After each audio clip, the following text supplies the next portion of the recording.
This is episode 41 with Ben Greenfield. Welcome to My Kid Cures Cancer. I'm Ryan Sternagel, childhood cancer navigator and health advocate. Each week we'll talk to a new expert on healing cancer or human optimization to bring you one step closer on your path to preventing or reversing cancer and attaining true health.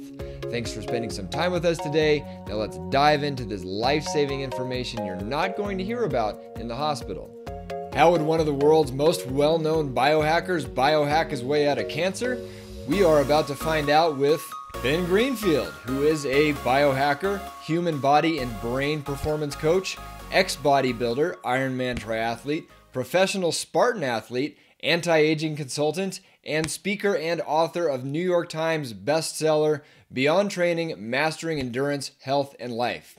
In 2013 and 14, he was named by Greatest as one of the top 100 most influential people in health and fitness, and Ben's articles, videos, and podcasts reach over 1 million unique views each month. With nearly 2 decades of experience working as a strength and conditioning coach, exercise physiologist, and biomechanist, Ben is also responsible for maximizing performance, recovery, fat loss, digestion, brain, sleep, and hormone optimization for CEOs, ultra-endurance competitors, and a wide variety of professional athletes, including poker champions, tennis players, motocross competitors, the NFL, the NHL, the UFC, and beyond. Using his vast knowledge of science and research, in the trenches experience, and a cutting-edge brain and biohacking techniques, Ben cuts through the clutter and the confusion and the snake oil and instead delivers total human optimization in the fastest, cleanest, and safest way possible. And this was a very, very cool interview for me to get to do. Teddy and I have been looking up to Ben for so long now, and it was surreal to actually get to pick the guy's brain myself.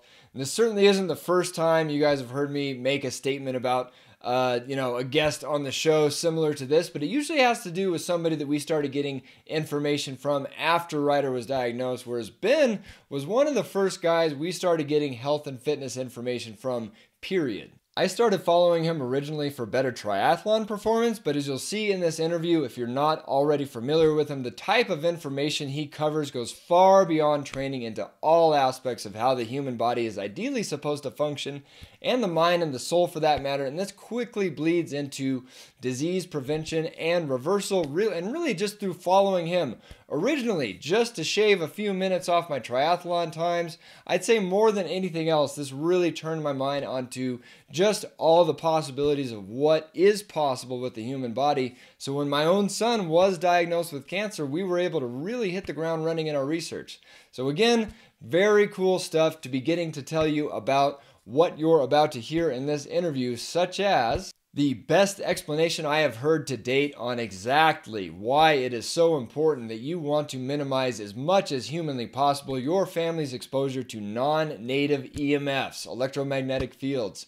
This goes for anyone that would not like to get cancer, triple for those attempting to reverse it, and quadruple for all of us with kids. Air quality and the pros and cons behind different types of air purifiers, which again is something very much overlooked in most homes, but also truly foundational in health and healing. Water. We talked a whole lot about various means of drinking the purest possible water, and also the most healing, life-giving, supercharged, etc. water. If you've been hearing a lot of different options of everything people might do to water for healing purposes, this is definitely an excellent synopsis, but moreover perspective. I think a lot of people get really hung up on one particular machine or filter or something like that, but Ben certainly shares our philosophy of rotation and not getting hung up on any one particular thing, and he does a really good job of laying that out.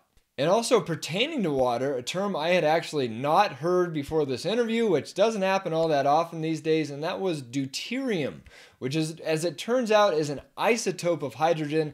It apparently has a lot of research starting to emerge on its link to cancer, and how some folks have been drinking something called deuterium depleted water as a means of mitigating this. And the last chunk of the interview I am not even going to try to summarize because he packed so much information into such a relatively small amount of time, and that was on the topic of what if, God forbid, Ben found out he had cancer and needed to reverse it himself, And like I said, I would basically just be reading you a list if I tried to summarize it, but it is a really good list. So definitely stick around for that. As always, I am overjoyed to see you here at My Kid Cures Cancer, where it is our goal to bring all sides of the discussion on how to heal cancer and be truly healthy to the same table to give you one place to tune into for the most well-rounded perspective possible. This is a show for people going through cancer, by people going through cancer, inspired by my wife Teddy and I's experience with childhood cancer, bringing our son Ryder back from a stage 4 cancer diagnosis to the happy, healthy little boy he is today. If you aren't dealing with cancer and want to keep it that way, you will likely want to keep listening to this show as well.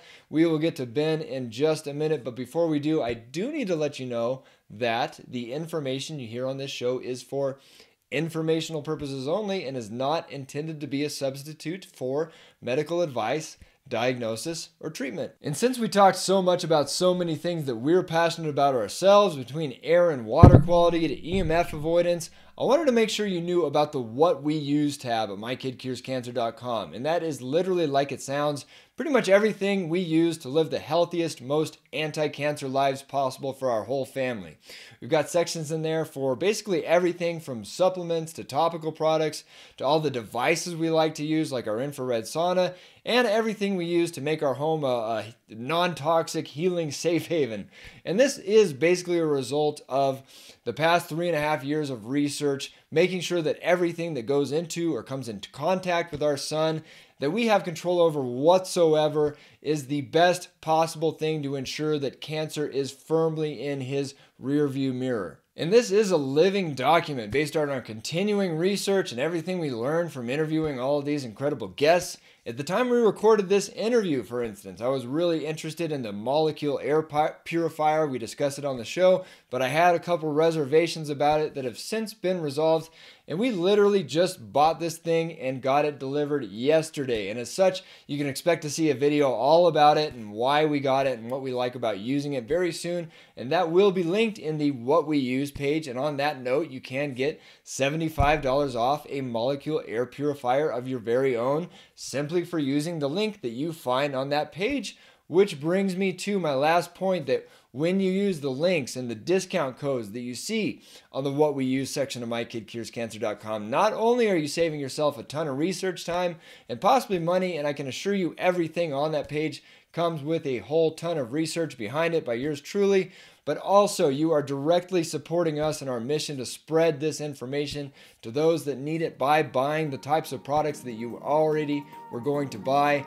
Talk about a win-win. And you can again find that whole section at mykidcurescancer.com/what-we-use, or just click on the What We Use tab at mykidcurescancer.com. And that is enough out of me. Let's get to this interview with Ben Greenfield.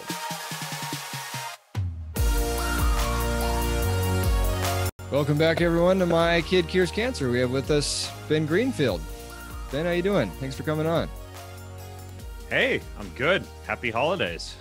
Happy holidays indeed. We are recording this. Podcasting this for all time, so it might actually not be the holidays. If somebody's listening in, but it's the holidays right now, darn it. So you got to say happy holidays. Happy holidays. Merry Christmas. Happy New Year.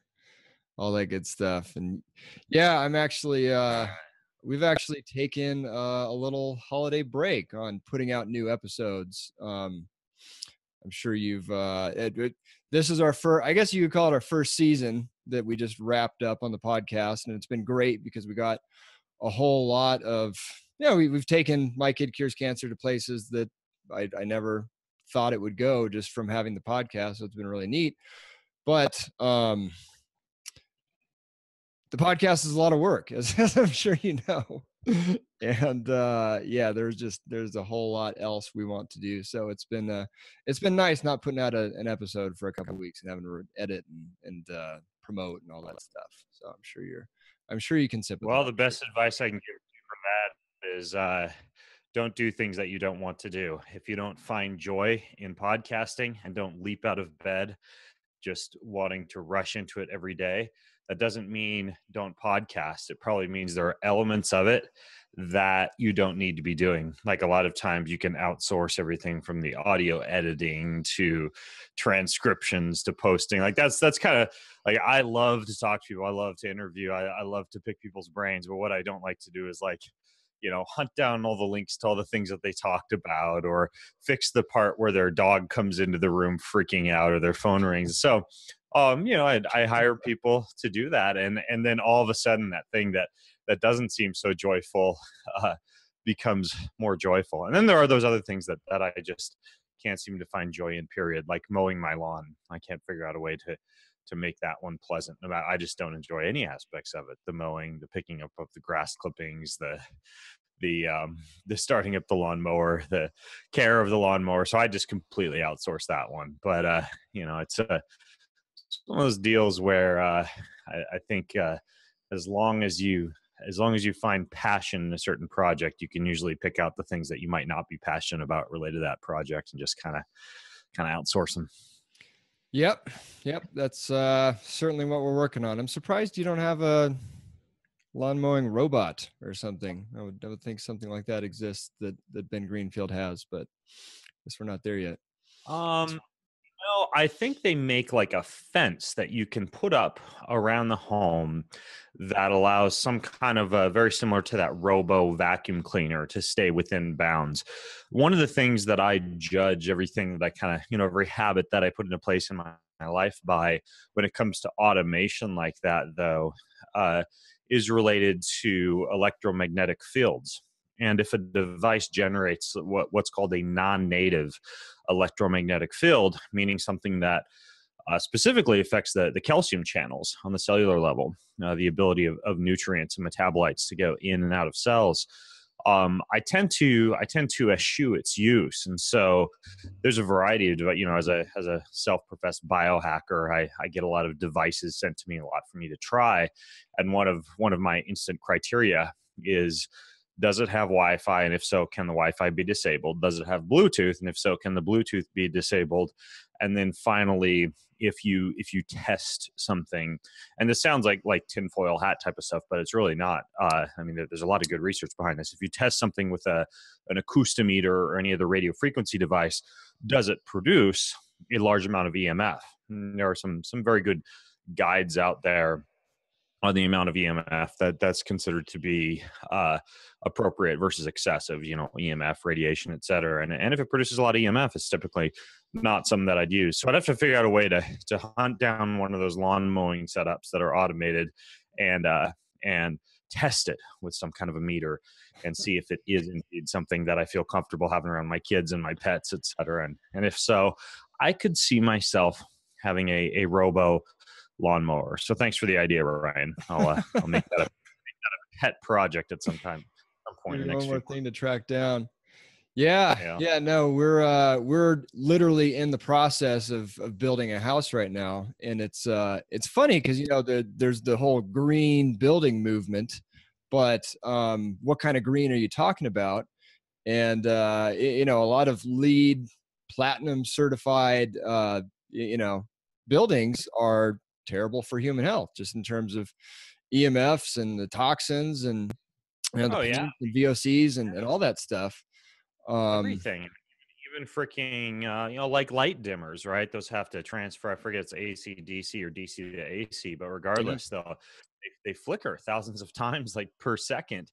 And it's a handy dandy feature to be able to dim the lights. But like there's, like in our house, there's no light dimmers because of that reason. We worked with like a green building guy who does LEED certified homes. We had to do a lot of modifications, like kill switches in the bedroom, and we hardwired a lot of the home with metal shielded Ethernet. And again, a lot of this stuff people think sounds dumb, but if we step back 100 years, there was nothing near the amount of EMF that we get bombarded with nowadays. And there's a host of pretty compelling research specifically on cellular function and neuronal function and the effects of things like Bluetooth and Wi-Fi and just too many freaking devices around on those important biological functions.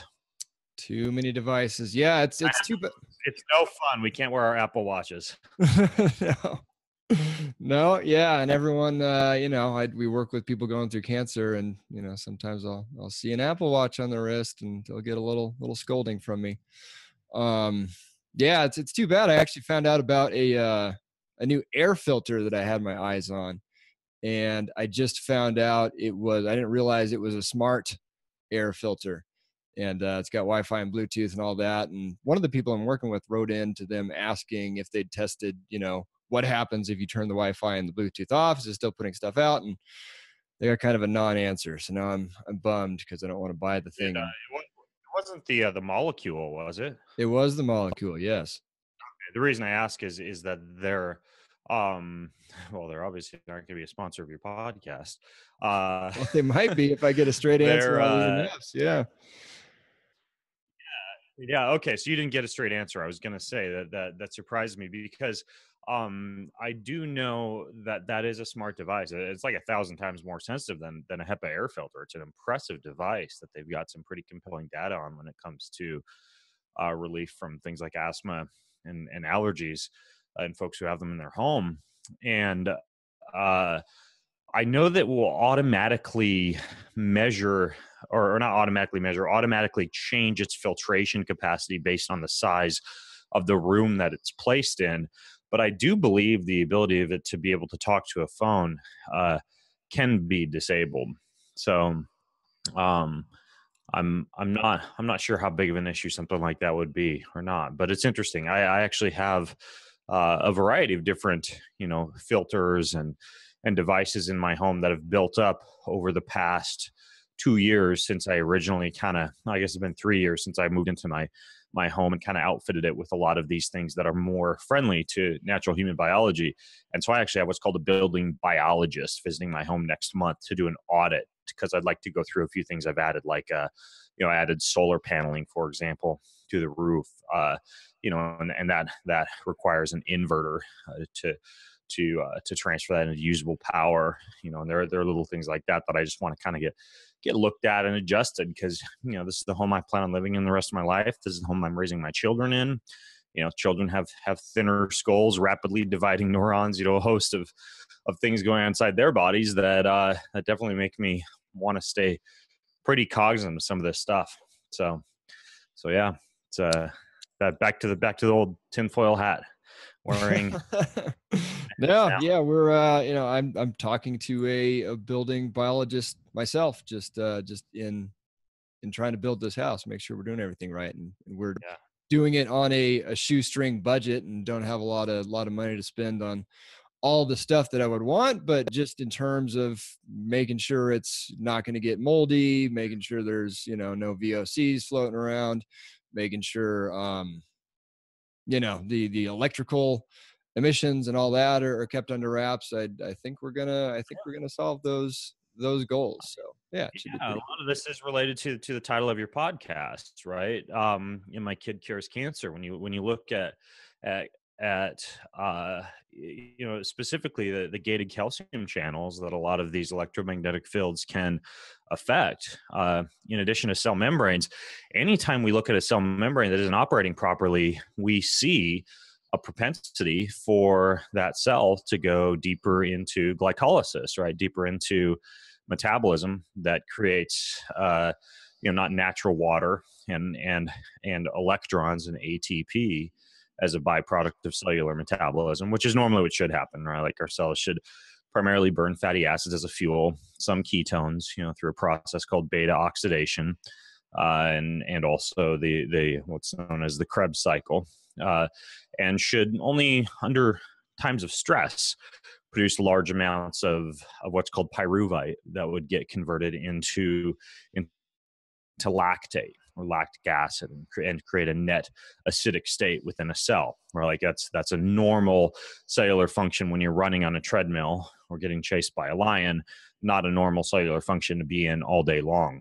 But unfortunately, that process of lactic acid production, also referred to as anaerobic metabolism, is something that a cell tends to revert to when it is placed under metabolic stress, such as the inability of the membrane to function properly or constant influx of calcium into a cell, which is what would happen with a lot of exposure, like some of those things we just got done talking about.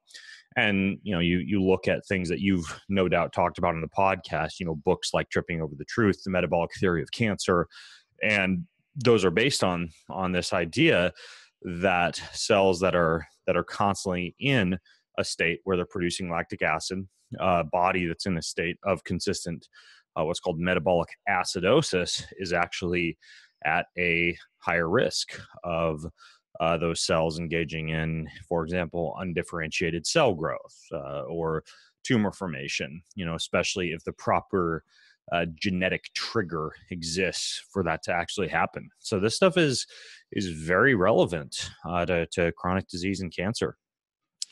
Yeah, it sure is. No, we've had just at least one show just dedicated to EMFs and yeah, the guy, it was Nick Pinot. The guy talked a lot about same thing, the calcium channels, which I had read a million different studies on just cancer being bad for you in general, but I mean obviously cancer is bad for you, EMFs being bad for you in general, but that was the first time I heard about the calcium channel thing and actually digging into why that might happen. So yeah, no, it's really interesting stuff and something we try to preach from the rooftops around here as much as we can. Yeah. Did you say something about producing abnormal water in the cell or something like that? I didn't say producing abnormal water. I referred to the fact that when we look at the electron transport chain, one of the byproducts of normal cellular metabolism as as electrons flow through the different structures like cytochrome C oxidase, for example, and all these different structures within the mitochondria that allow electrons to actually result in the production of ATP, our cell's energy currency for us to survive. A natural byproduct of that is water. I mean, your body produces water as a product of cellular metabolism, and that's a normal cellular function. Now, the production of abnormal water, I'm not too familiar with that, although there is this idea now, in the realm of water, that plants tend to be very heavy in an isotope called deuterium. Deuterium being something that can within the body.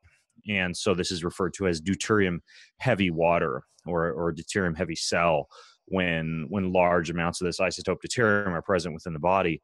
And so that would be a situation where you could technically have large amounts of a type of water rich in deuterium, low in hydrogen, and that would also deleteriously affect cellular function. And there's even some folks who, as part of a cancer management strategy, are actually drinking what would be called deuterium light water, or water that is lower in that deuterium isotope that we're getting exposed to in a lot of plant matter, specifically these days. The general idea, though, is that through normal beta oxidation, through normal cellular function, through that normal electron transport chain that I just got done talking about, your cells should be able to produce water that is deuterium depleted water, kind of all on their own, in a natural state of fat burning and ketosis, specifically with enough good, clean, clear, structured water being consumed in the diet. I'm not necessarily convinced you got to drink, well, in the case of this deuterium depleted water, 3 to 4 bottles of, $10 to $12 water per day. But it's certainly a strategy some people are turning to, this idea of deuterium depleted water, or DDW water, or light water, they call it. Yeah, I'm glad I asked. I thought I heard you say something offhand about producing weird water, but I'm glad the question got brought up one way or the other. It's not often I hear about something I've just straight up never heard about before. Is deuterium? You said it was an isotope. Is it like a radioactive thing, or how is that showing up in the? Is it a man-made thing it's in the atmosphere and it's making its way into the plants and we're eating it, or what? Where's that coming from?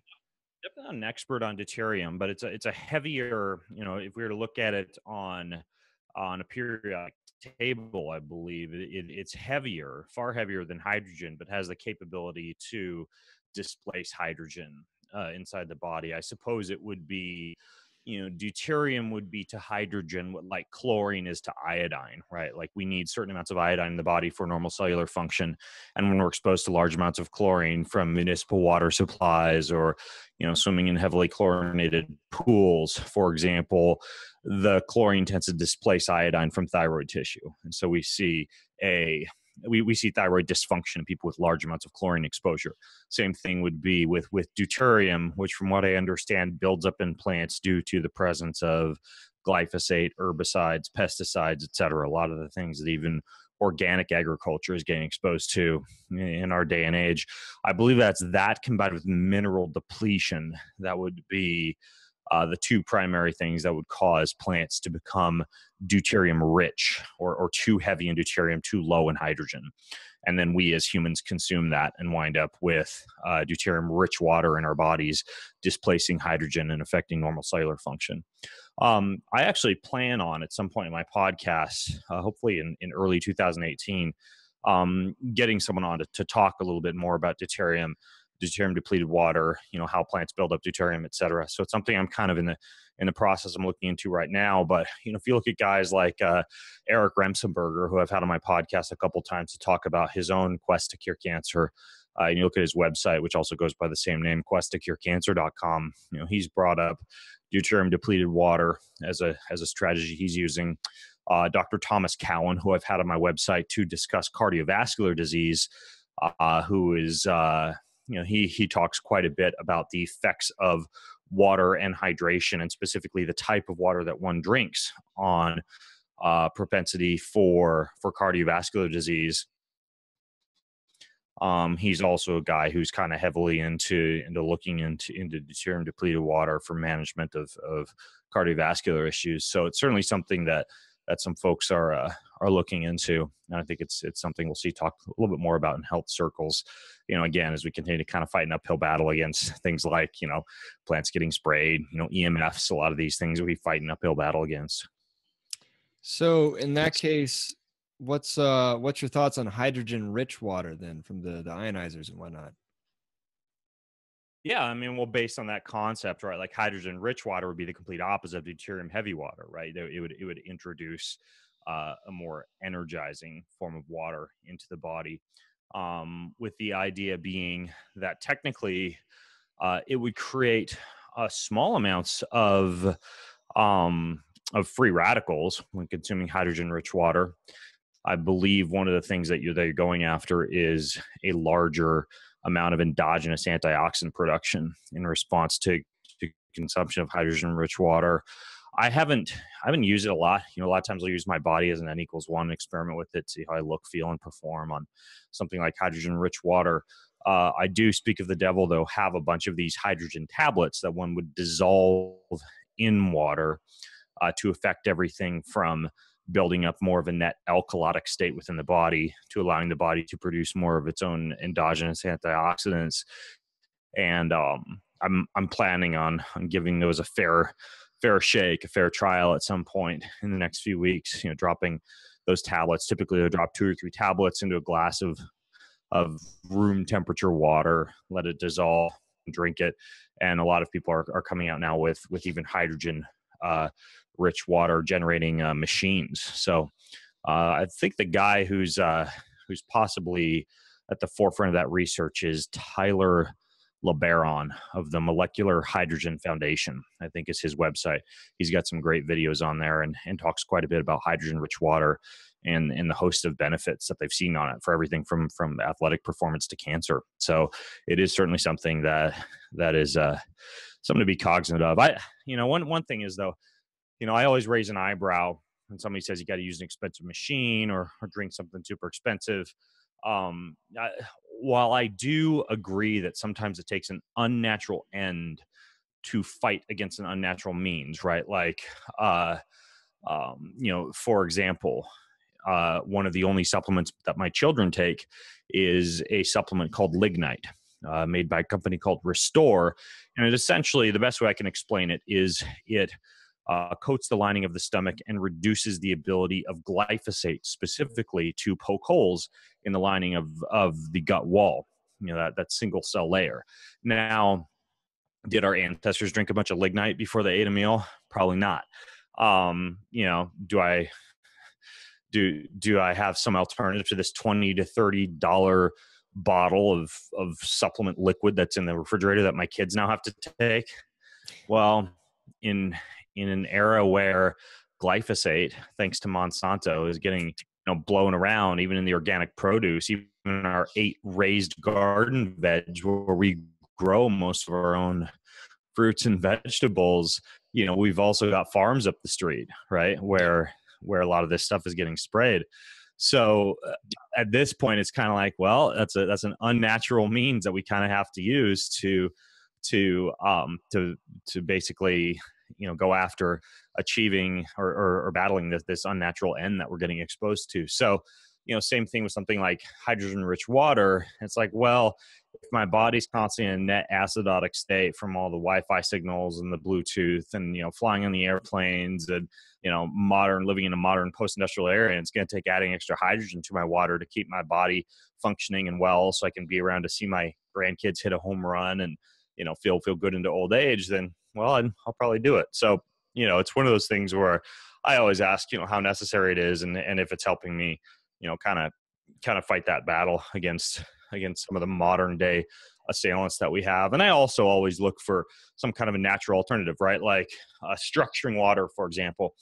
You could get an expensive structured water machine, or you could first look and see if there's a spring near you, you know, using like findaspring.com or .org or whatever it is, where you could just like get your own naturally structured water from the ground without putting an expensive, you know, series of glass vortex beads and a filter into your house, right? So I always kind of look to see if there's some kind of a natural way to get after something before kind of relying on technology, right? So instead of getting the automated lawn mowing machine, I could probably just kind of let my goats roam a little bit more in the yard, right? And let them do the job. And then the only thing I have to put up with is goats that get bloat from eating too many dandelions or something like that.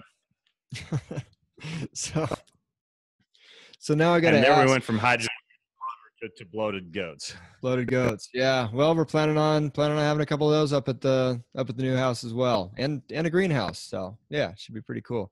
We're getting a geodesic grow dome greenhouse because we're up here in Park City, and growing season is limited. But it's a company that it's out of Colorado, and they're designed for mountain living, so you can grow year round, and it should be pretty awesome. You know, we have a lot of, you know, right now it's pretty cold, and we've got a little bit of a hoop house, and we grow a lot of microgreens during the winter, just indoors under lighting. Yeah. Which means that should the zombie apocalypse happen, we could probably start growing marijuana and make a lot of money. If we need a side gig. But that geodesic dome sounds interesting. Send me the info on that. I'll take a look at it. Sounds fascinating. Yeah, I will. I can't, I'm trying to think of the company offhand, but yeah, I'll definitely shoot it to you. So now I have to ask, what is the Greenfield water strategy at home? Like where's the water coming from? I believe I've heard you're on a well, but what happens when it gets into your house, and what fancy stuff or not fancy stuff are you doing to it from there? Well, for most people who live on a municipal water supply, I recommend reverse osmosis filtration, which is a very fine filtration method. Unfortunately, it will get rid of chlorine, fluoride, you know, birth control pills, some of the things like that in the water. But because it's so fine, it will also filter out minerals. And so you need to go out of your way, if you're using a reverse osmosis filter, to ensure that you're using a reverse osmosis filter with built-in remineralization, or you're adding trace liquid mineral drops to your water, or you know, pinches of sea salt, things like that, because you're getting mineral poor but somewhat clean water. The other thing that I recommend to people, and this is what I do with my own well water as well, is when water passes through filtration, sits in cisterns, you know, kind of goes through pipes, etc., you lose a lot of the natural structuring of the water, which means that water should have a what's called a positive ion, or an area of net electrical positivity on the interior of the water, and then the exterior should have a little bit more of a negative charge that allows water to move through vasculature and vessels in the same way that water would move up through plants. When we find water in the ocean or water in springs, rolling over rocks, etc. It tends to be relatively electrically charged, and we also call that structured water. Dr. Gerald Pollack at University of Washington has a really good book called The Fourth Phase of Water, where he kind of gets into this idea that water should have a kind of a natural electrical structure, a lattice-like, almost crystalline structure that tends to disappear or become weaker and weaker the longer that water is kept in storage containers, filtered, bottled, etc. So reverse osmosis with some form of remineralization, and then having, for example, after the water passes through the reverse osmosis filter, the ability for the water to pass through a structured water filter afterwards is a good idea. And typically a structured water filter is very, very simple. Some people make these themselves with like a PVC pipe and a series of glass beads or rocks or minerals that the water passes through. My dad is actually in the water filtration business, and he actually he created the water filter I use in my own home, which is just a structured water filter that's very similar. It's a series of minerals that he's kind of researched and chosen as good minerals that elicit a pretty good charge on the water. And the water passes through that after. At my house, it does a couple of things. I filter out. A lot of people think well water is clean. It's not. Well water, even though it's doesn't have a lot of the chemicals in it that you'd find in a municipal water supply, our well water has some iron in it, right? Some bacterial-rich iron that kind of dyes the porcelain fixtures in the house, and technically could cause iron buildup or what's called hemochromatosis in the body, which for me and my boys is a bigger issue because we're males. We don't, sorry to be crass, we don't bleed each month, the same way that a female does in terms of iron loss. And so, for men especially, iron buildup tends to be a bigger issue. So the water passes through what's called a hydrogen peroxide filter, which I believe it turns the iron from Fe2 plus into Fe3 plus. So it kind of passes out of the water. And then the other thing that I pass the water through is a manganese filter, because water is relatively high in manganese as well. And this is just based off of testing that I've done on that well water. So the setup I have is the water comes out of the well, passes through an iron filter, through a manganese filter, then it's restructured through the structured water filter, and then it arrives in our taps and our sinks and everything. And then even after that, I'll play with it a little bit. Like you can charge water with infrared rays. So using an infrared sauna or an infrared light, or preferably sunlight, you can set water out in the sun, and you can enhance that electrical charge even more. You can structure it even more by exposing it to near or far infrared rays. Another thing that you can do is, in the same way that the sun emits small amounts of radiation, so rocks and earth and trees. We know this as what's called the Schumann resonance or geomagnetic frequency. So anywhere you're at in the planet, you're exposed to a frequency of anything from 3 to 100 hertz. And if you look at the health concept of earthing or grounding, which is, there's not only a great documentary about grounding and the positive benefits of going outside barefoot and touching rocks and trees and sleeping on the ground. There's even like there's one physician I know who works with Tour de France cyclists, and they sleep on grounding mats or earthing mats each night to enhance recovery. Earthing or grounding shoes, or a device that emits a frequency. It's called a pulsed electromagnetic field frequency, or a EMF frequency, that allows me to kind of simulate what the earth would be giving me, even if I can't get outdoors at the time. And so grounding and earthing can also be something that you use on water. So I can take like a big glass carboy, 5-gallon jug of water that's been, filtered and structured from the well, and I can set that outside in these little, rock. My kids and I built like a little rock tower that we can put water in. I learned this technique from a guy named Paul Chek, a holistic health coach who charges his water in the same way. So we set the water out, and we sprinkle some minerals in it, some really good Himalayan salt. You can get really good, clean, low metal, low toxin salt, because a lot of salt does tend to carry metals and toxins in it. But there's a company called Sol Water, SOLE water. So my kids love this. They break up the little rocks with a hammer, and then they help me bring it outside. We set it on the rocks. We leave it out there for a couple of days, and it's crazy. Like even the cycle of the moon affects the actual electrical charge on water. And so they have a lunar calendar on their door, the kids do, and they can see how the water changes taste based on whether the moon is waxing or waning. And so typically what my boys and I do is we'll have a big glass of that water in the morning. It tends to be kind of salty if we add too much salt to it. So sometimes we'll cut it like half and half with water from the tap. But yeah, we ground our water, we earth our water. Sometimes we set it out in sunlight. I mean, there's no like hard and fast rule, right? It's like cooking. It's like you have to always have like steamed kale, right? Like sometimes you can blanch it and sometimes you can blend it and sometimes you can eat it raw. It's like, water is the same way. As long as it's good, clean water and you're doing good things to it. I'm a fan of just kind of experimenting with different ways to drink water. And yeah, I mean, as long as you're not adding carbonating it and adding high fructose corn syrup and caramel coloring to it and selling it as Coke, I'm pretty happy with a lot of different ways to drink water, but that's how we do things. Very good. When it's sitting outside, that's just in a glass pitcher of some sort. Yeah. I don't do a lot of that in the winter, obviously, because it's cold.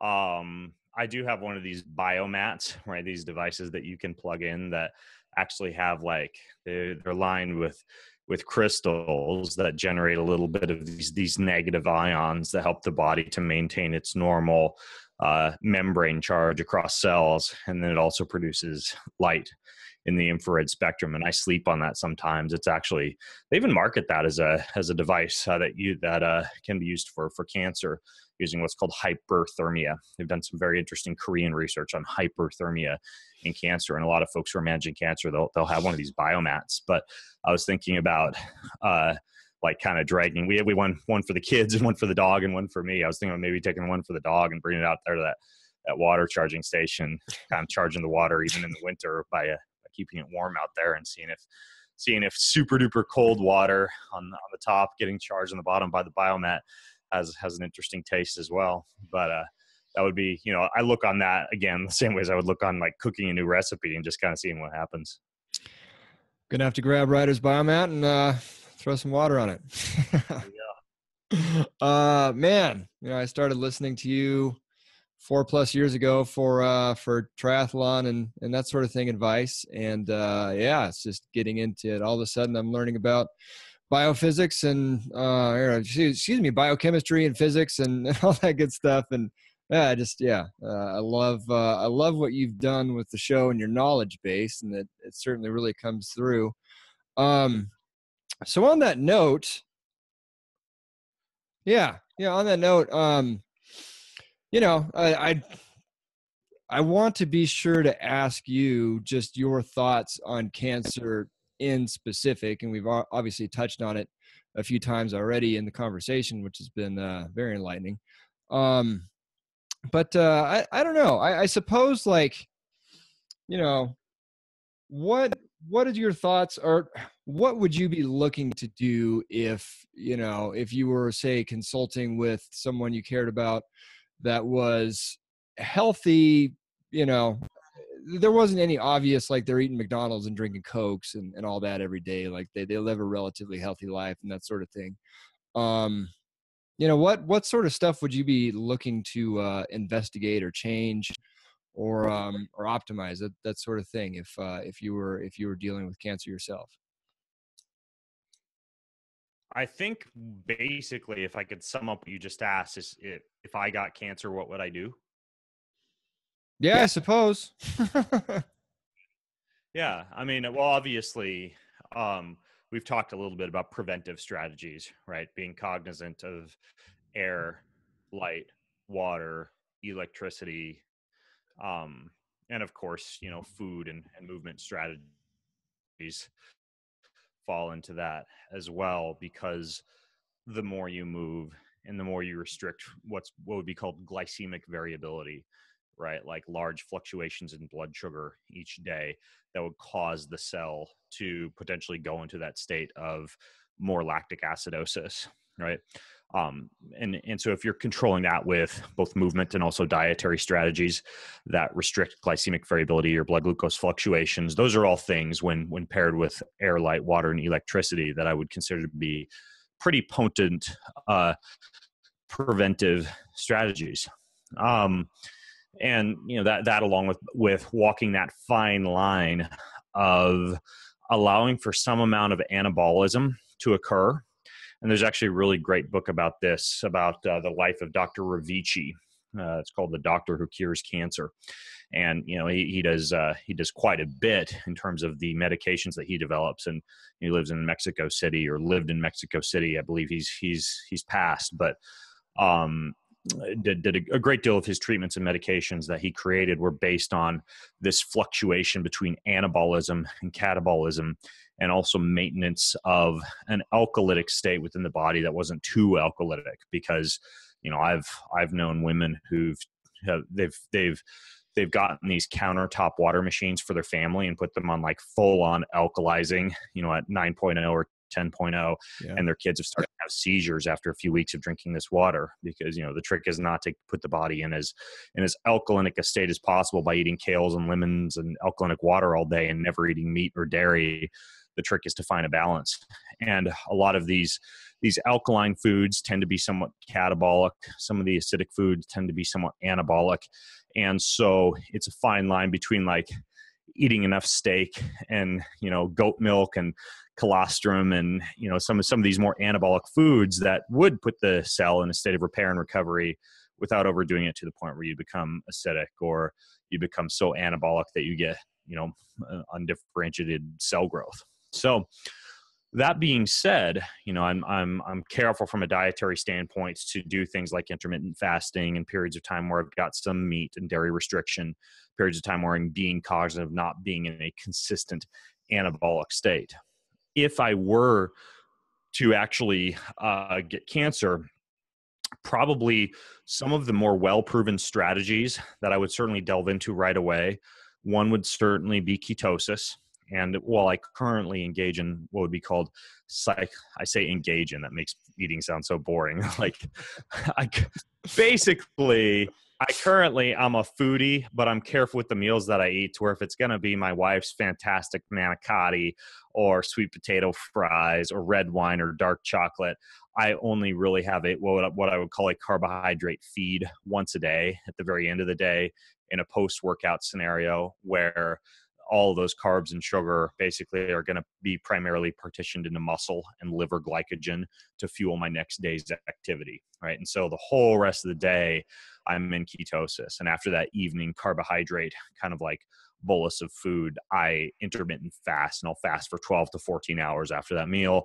I'll get up, and anything I eat the rest of the day would be primarily fat and plant-based with very few carbohydrates. But if I got cancer, what I would do is I would also eliminate even those carbohydrates at the end of the day. So there was really nothing for the cell to rely upon when it comes to glucose metabolism and the potential for the creation of lactic acid. I've seen some good evidence pairing that with hyperbaric oxygen therapy to enhance the health of the mitochondria, with the idea being, again, hearkening back to that book that refers to cancer as a metabolic disease, as a mitochondrial disease, tripping over the truth. And this idea that by engaging in things that would assist the mitochondria, you know, hyperbaric oxygen therapy, infrared light, both near and far infrared light, good, clean, clear, structured water, ketosis, anything that would enhance the health of the mitochondria, including mitochondrial support such as PQQ, D-ribose, coenzyme Q10, L-carnitine, which assists with the burning of fatty acids by the mitochondria. All of these things would be strategies that I would employ. In addition to that, you know, there's obviously, we could talk for hours, man. I mean, like what I would really do, like I mentioned, Eric Remsenberger, a guy I've interviewed twice on my podcast. I would go listen to the episodes I've done with him, because, you know, some of the stuff that he's doing also, I would probably employ. I would do a little bit of a detoxification to ensure that I was not in a state of acidosis that was further aggravating the cellular acidosis that a cancer cell relies upon by doing things, you know, that might be considered woo-woo, but that I think do have some amount of evidence behind them. Enhancing detoxification through the colon via the use of enemas, enhancing detoxification through the skin via the use of heavy sweating and infrared therapy. and even consuming compounds such as cruciferous vegetables with high amounts of DIM and sulfur-based compounds such as glutathione and superoxide dismutase that help with detoxification. So I would enhance ketosis. I would enhance mitochondrial health. I would enhance detoxification. Again, air, light, water, electricity. I would probably be even more strict with those. And then probably the biggest elephant in the room really would be related to an interview that I did a few years ago in Israel when I was in Galilee, traveling through Galilee for I was visiting a lot of kind of like health resorts and health retreats over there, and I interviewed a gentleman, a former NBA professional basketball player who contracted cancer, and we talked quite a bit about the emotional aspects of cancer, everything from the idea in traditional Chinese medicine that much of cancer is related to harbored anger or bitterness or sexual tension, or a lot of these things that we tend to hold inside us. And also this idea that a lot of people who have had success curing cancer do not just engage in some of the metabolic approaches that I just got done talking about, but they also introduce a lot of love and laughter and family and relationships into their life. And there are great books out there such as Biology of Belief by Bruce Lipton, or what's another one that I was recently reading? The Quantum Doctor, fantastic book that again delves into all of the emotional aspects of healing as well. And so that's certainly not something I would neglect. As dumb as it sounds, sometimes like just freaking like sitting back and smoking weed and watching Family Guy, or something that just kind of makes me chuckle. Like I think that's some of that stuff too cannot be discounted. And I'm using that as one example. Not that I endorse heavy amounts of either weed or Family Guy, but that was the first thing that came to mind when I thought of just sitting around watching something that makes you laugh. I was reading also about I forget where I was reading this. It was very recently, reading a story of a guy who basically, when he had cancer, just like started reading a bunch of comic books and watching cartoons and going to comedy shows, and he just basically shifted his entire life towards laughing as much as possible. And I believe that he actually went into remission. So yeah, there's some interesting data out there on happiness and joy and absence of chronic disease. So those are a few things that just pop into mind in a very unstructured way. But like I said, there are entire books that delve into this, such as, Tripping Over the Truth, or The Quantum Doctor, or Biology of Belief. And there was one other book that I recently read. You may have had this person on your show before. Let me tell it to you real quick. Just a second. I'm going to go back to the bookshelf.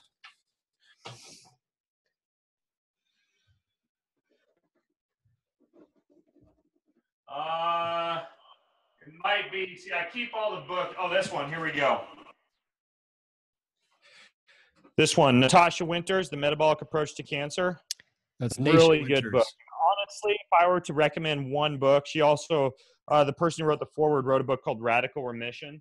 My only complaint about The Metabolic Approach to Cancer is it doesn't get into some of the emotional and relationship stuff that I just talked about quite as heavily.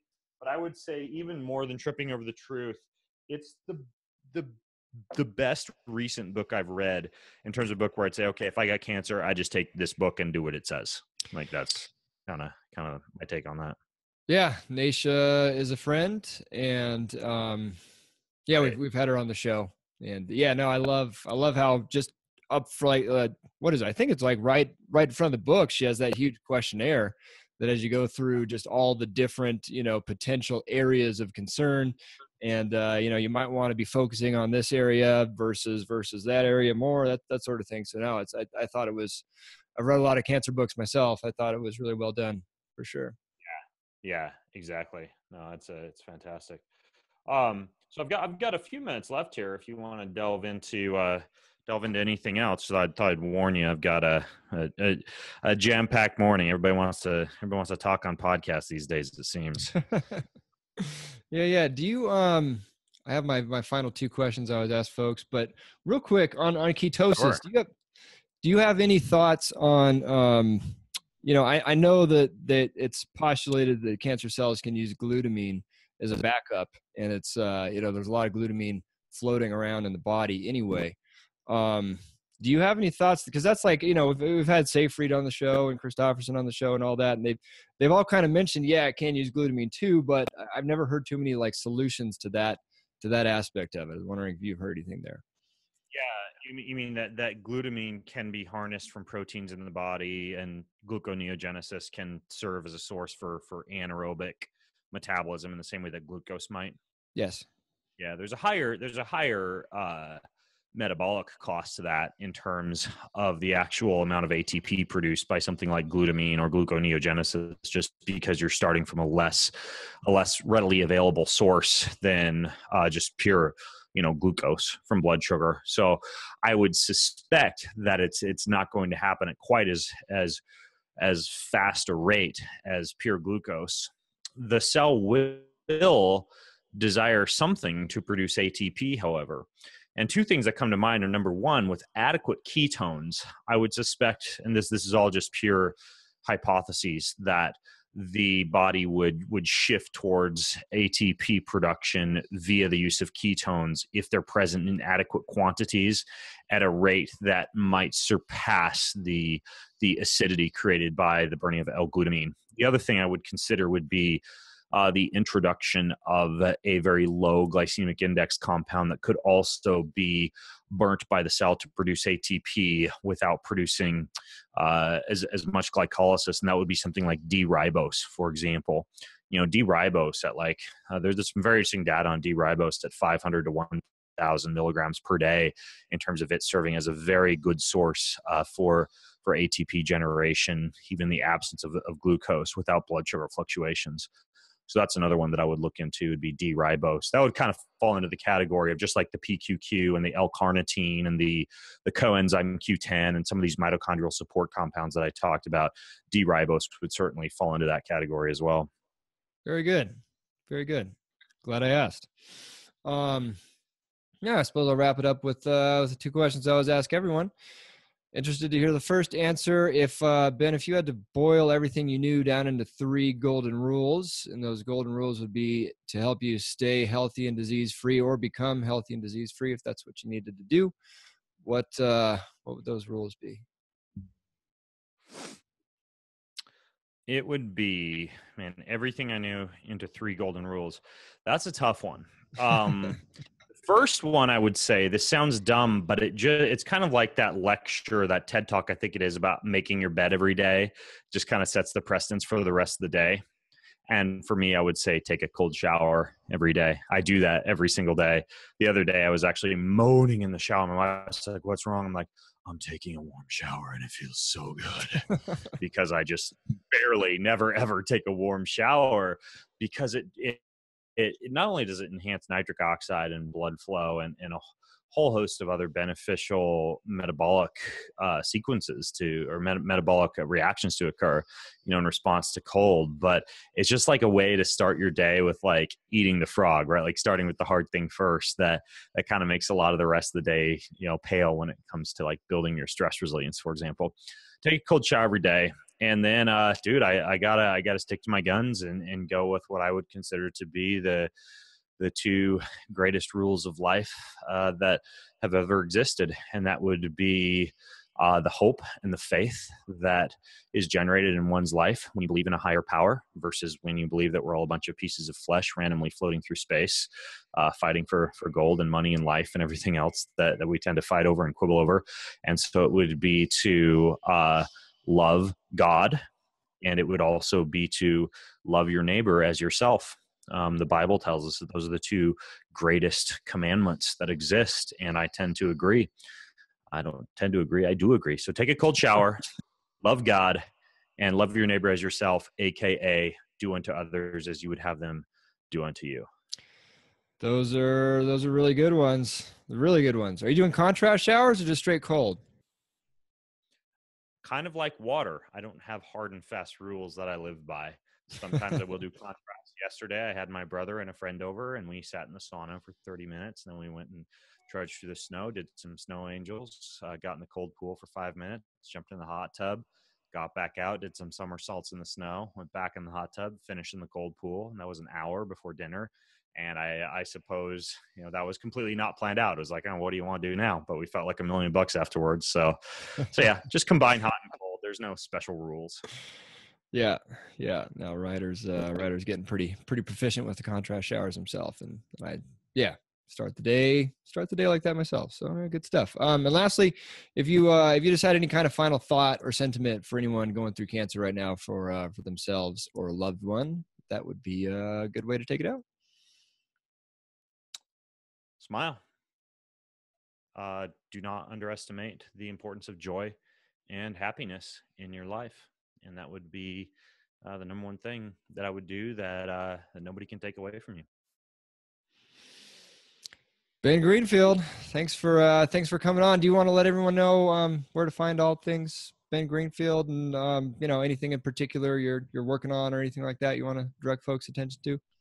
I'd say just Google Ben Greenfield. You'll find my websites, my podcasts, and some of my articles. Or if you go to bengreenfieldfitness.com and do a search for cancer, I've probably got 15 different episodes I've done over the course of 3 years.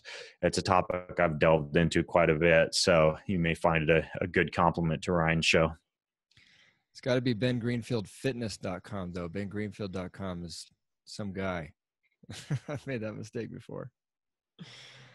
All right, Ben. Appreciate the time. Have a good one.